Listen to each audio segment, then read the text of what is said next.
and welcome to the news on Rupavahini and Manoj Shetty. And I'm Daphne Charles. A look at the headlines.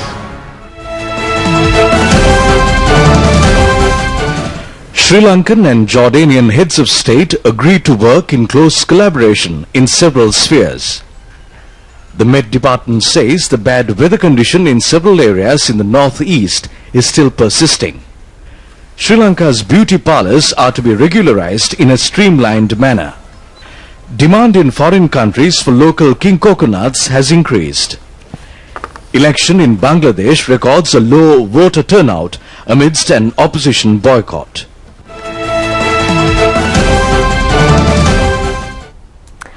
On to those and other stories in detail now.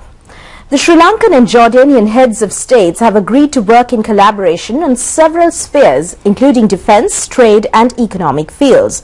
President Mahinda Rajapaksa held talks with the King of Jordan, King Abdullah II ibn al-Hussein, in Amman this afternoon.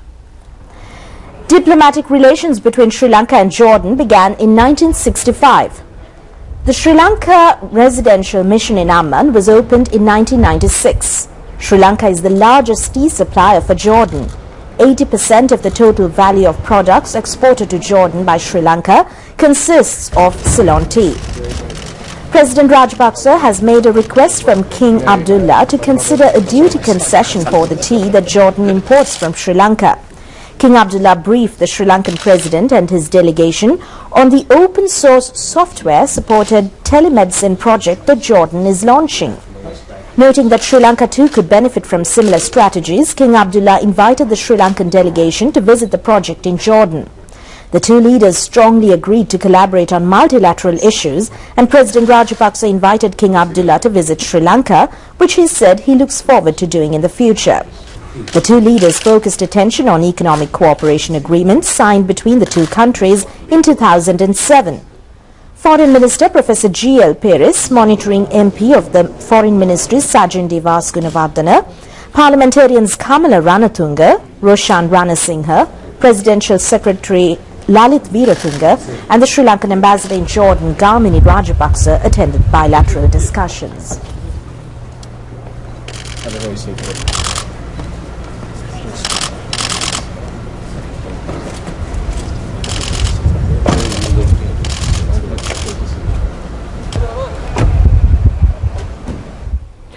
The low-pressure system developed close to the island is now in the east of northeastern coastal belt.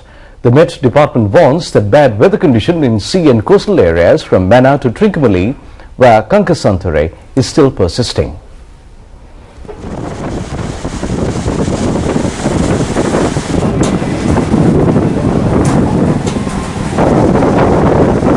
High winds, showers and rough seas prevailed in coastal areas in the northern province and up to Trincomalee in the eastern province from this morning.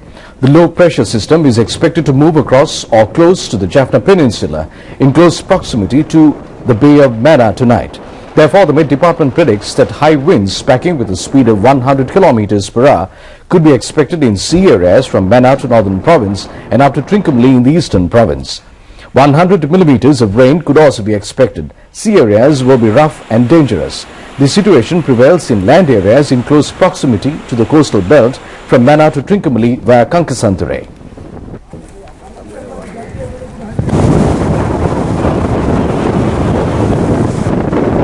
The meteorologist on duty at the Met Department, Anusha Varnasurya, said that the low-pressure system is to move towards Bay of Mannar via the northern province. High winds with a speed of over 100 km per hour could be expected in the northern sea area and the Bay of Mannar. This low-pressure system will move towards western areas tomorrow and it will ease the bad weather condition. සාමාන්‍ය පැයට kilometre 100ට වඩා වැඩි සුළඟක් බලාපොරොත්තු වෙන්න පුළුවන්. මේ පද්ධතිය හෙට දවස වෙනකොට ක්‍රමයෙන් බටහිර මුහුදු ප්‍රදේශ කරා ගමන් කරලා අපිට තියෙන බලපෑම සම්පූර්ණයෙන් ඉවත් වෙයි කියලා බලාපොරොත්තු වෙනවා. Sea waves up to 3 meters could be expected due to high winds. People and fisher community living in coastal areas have been requested to be cautious. Meteorologist on duty at the Met Department, Anusha Varnasurya, said that this situation was due to high winds along with the depression. A sea wave is due to these winds. No one should be alarmed of the reoccurrence of a tsunami. තද සුළඟ නිසා ඒ තද සුළඟ විසින් මුහුදේ වතුර ඇදගෙන ඒම නිසා ඇතිවෙන රැල්ලක් තමයි මේකෙන් ඇති වෙන්නේ. ඒ නිසා සුනාමි අවදානමක් කියලා කවුරුත් කලබල වෙන්න ඕනේ නැහැ. Meanwhile, the Disaster Management Center says that measures have been taken to create awareness on security measures that should be followed during an emergency disaster situation among the people. Media spokesman of the Disaster Management Center, Sarath Lal Kumar, said that the Colombo Disaster Management Center is ready to take prompt action in any emergency situations. He added that the evacuation of the people living in dangerous zones, especially in Trincomalee, Jaffna, Kilinochchi, Mullaitivu and Mana districts, to safe places has been carried out. Measures have been taken to remove boats, valuable equipment and vehicles of people living in coastal areas. Sri Lanka's beauty parlours are to be regularised in a streamlined manner to provide quality service without affecting the health condition of customers. This programme is being jointly implemented by the Sri Lanka Cosmetics, Devices and Drugs Regulatory Authority and Consumer Affairs Authority. Over 10,000 beauty parlours are in operation in the island. Under the new regulatory measures, the training of employees, using of cosmetics for beauty therapy, registration of such items and sanitation will be supervised. The Cosmetics, Devices and Drugs Regulatory Authority said that the President has issued instructions to implement the regulatory program. The Director of the Cosmetics, Devices and Drugs Regulatory Authority, Dr. Hemantha Benaragama, said that special attention is focused on as to whether equipment used in beauty parlours is properly sterilized or not.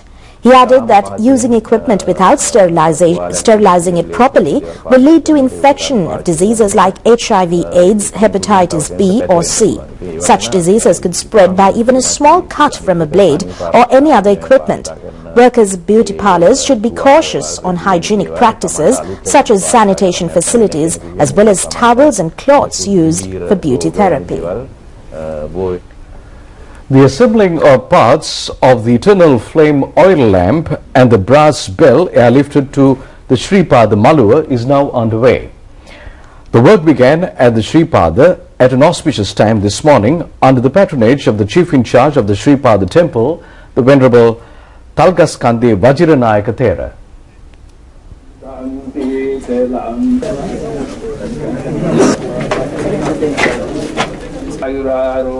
The total weight of parts of the eternal flame oil lamp and brass bell airlifted to Sripada Malua is 20,000 kilograms. It is planned to complete the task in 16 sorties. An Mi-17 helicopter of the Sri Lanka Air Force has already completed 11 sorties during this airlifting operation, which began on the 2nd of this month. Only one sortie was carried out today due to heavy winds and mist prevailing in the Sripada Malua. The net used to transport these heavy parts was turned out by the Sri Lanka Ports Authority at a cost of 300,000 rupees. It would have cost a sum of 3 million rupees to import such a net from a foreign country. Air Force pilots and the staff are engaged in the airlifting operation with great commitment and devotion. The program is being carried out on the directions of the chief incumbent of the Sripada, the Venerable Bingamue Dhammadina Thera. The National Freedom Front claims that the people in the north will rise against actions of the Northern Province Chief Minister if he continues to represent the needs of the LTT diaspora without fulfilling requirements of the people in the province.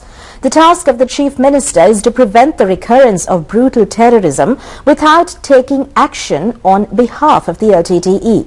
These observations were made by the Politburo member of the National Freedom Front, Piyasiri Vijayanayaka, at a media conference held at the party office this morning. Mr. Vijayanayaka noted that the responsibility of persons who handled security in the National Defence Ministry is to decide on army camps in the north after building a peaceful country, ending the 30-year-old brutal war. The Chief Minister or any other person has no right to demand the removal of army camps and to reduce troops to 14,000 from 150,000. Chief Minister Vigneshwaran is making statements claiming that he was receiving emails relating to the resurrection of the LTTE. If that is so, then there is no right to demand the removal of the army from the north. He added that army camps were established in the north against the LTTE. A program to set up centers to detect cervical, breast and oral cancers at early stages has been launched. The reason for this initiative is a doubling of cancer patients in the country during the past 2 decades.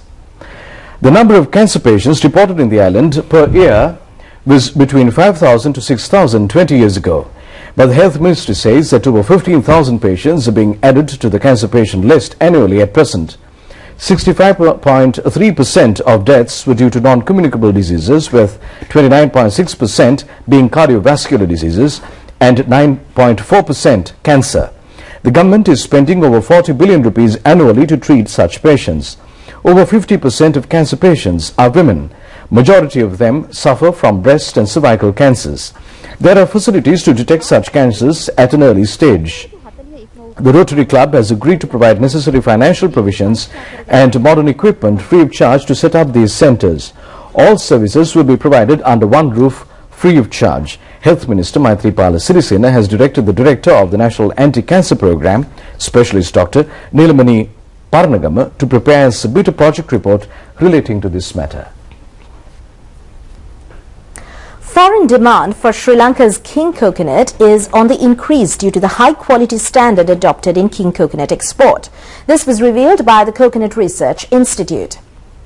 King Coconut Exports was launched as a result of a research conducted by the Lunavilla Coconut Research Institute a few years ago. These exports have been increased to 500,000 nuts in 2013 from 5,000 6 years ago. The export revenue exceeded 50 million rupees. There is a high demand for king coconuts in Japan, Singapore and Middle Eastern countries.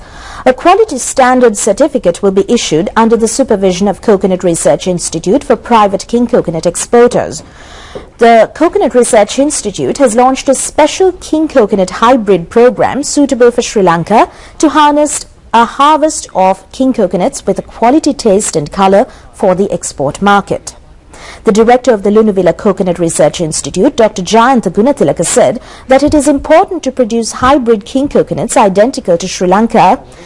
Growers should be encouraged to cultivate such varieties. The quality and color as well as continuity in harvesting are essential factors in the new variety of king coconuts. He added that the Coconut Research Institute is now conducting research to produce a new hybrid king coconut using Sri Lankan king coconuts and another variety of coconuts. The Sri Lankan court has imposed a 2-year rigorous imprisonment on an army officer for charges of bringing disrepute to the army. The court-martial also decided to expel him from the army. This punishment was given to him when his case was before the civil court. The suspect, who disguised himself as a Muslim woman, had made an attempt to rob the National Savings Bank at Mahiyawe in Kandy on the 6th of February last year. The police arrested him and produced him before the courts later. A case was filed against him. This was the first time that a punishment had been imposed against an army officer for committing a civil offence after hearing the case. The case was taken up for hearing in November last year on the directions of the army commander to adopt a policy of not giving pardon for army officers involved in crimes in civil society. The earlier practice was to suspend the service of an army officer when there was a case against him in a civilian court. Action will be taken to reinstate the army officer if he is cleared of charges. The Commissioner General of Prisons holds discussions with a group of inmates who continue a fasting campaign climbing onto the roof of the Bogambara prisons. Commissioner General Chandraratna Pallegama has told the fasting prisoners that action will be taken to create awareness on their demands among relevant authorities.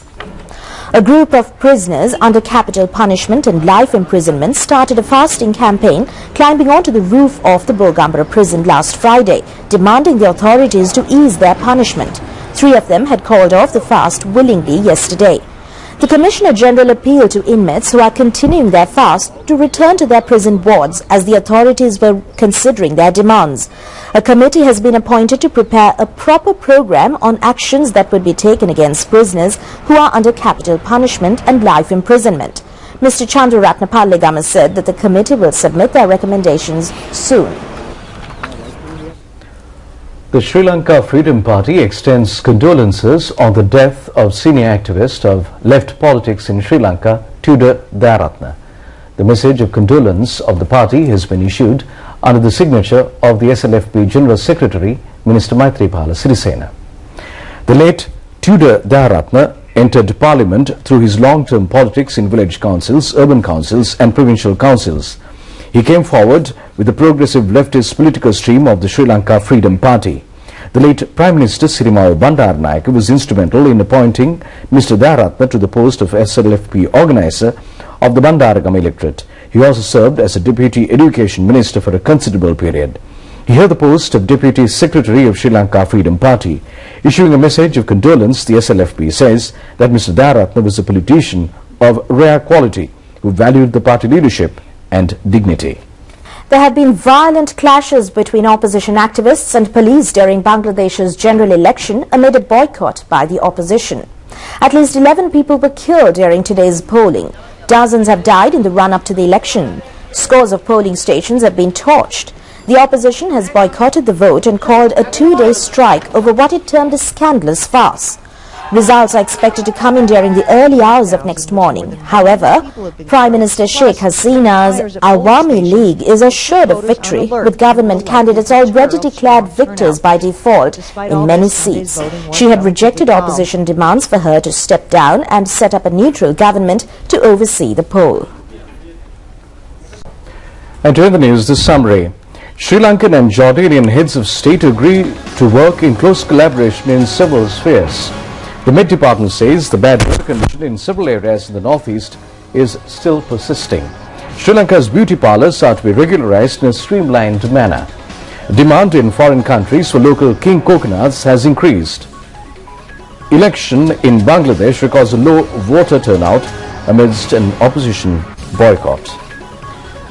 With that, we conclude our night's news bulletin together with Daphne and Sharifa. Wish you a very pleasant night. Good night.